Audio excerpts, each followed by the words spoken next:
Bonjour, aujourd'hui je vais vous présenter le rosier Nevada.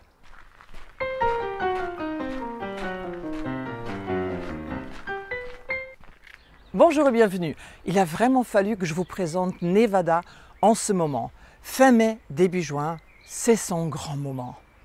Regardez-moi cette masse de fleurs. Et si vous voyez tous les pétales qui sont par terre, on dirait qu'il a neigé. On va bientôt pouvoir lui fêter son 100e anniversaire. Il a été créé en 1927 par un rosieriste espagnol qui s'appelle Pedro Dot, qui a croisé un rosier sauvage, botanique, Moyesi, avec le rosier La Giralda. Il a obtenu ce beau rosier qui a une allure à la fois très naturelle et très gracieuse.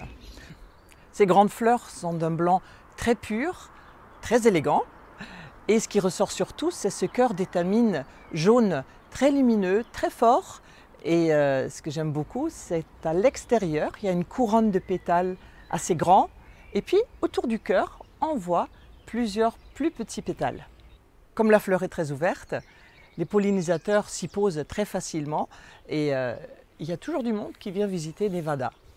Ces rameaux, qu'on a du mal à distinguer en ce moment, sont joliment colorés. C'est une couleur un peu brune-rouge. Et surtout, il n'y a presque pas d'aiguillon. Donc la taille est facile. Mais ce qui est encore plus facile, c'est qu'il faut à peine le tailler.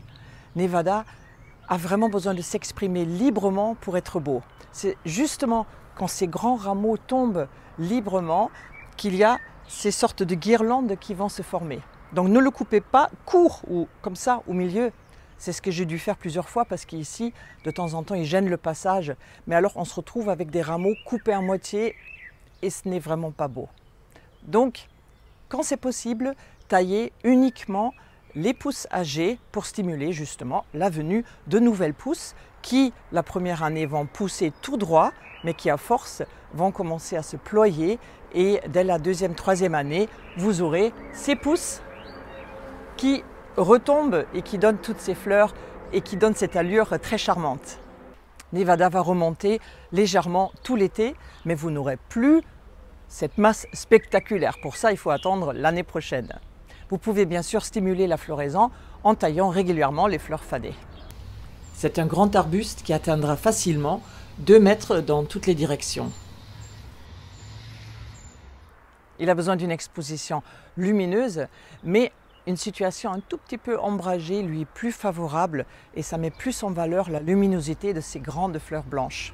Le feuillage est sain, mais je sais que dans d'autres jardins, il peut être un peu susceptible à la maladie de la tache noire. Nevada est parfumé, mais son parfum est plutôt discret. Si vous avez envie d'avoir Nevada dans votre jardin, mais vous préférez les rosiers roses, il existe une mutation rose qui s'appelle Marguerite Healing. Bon jardinage!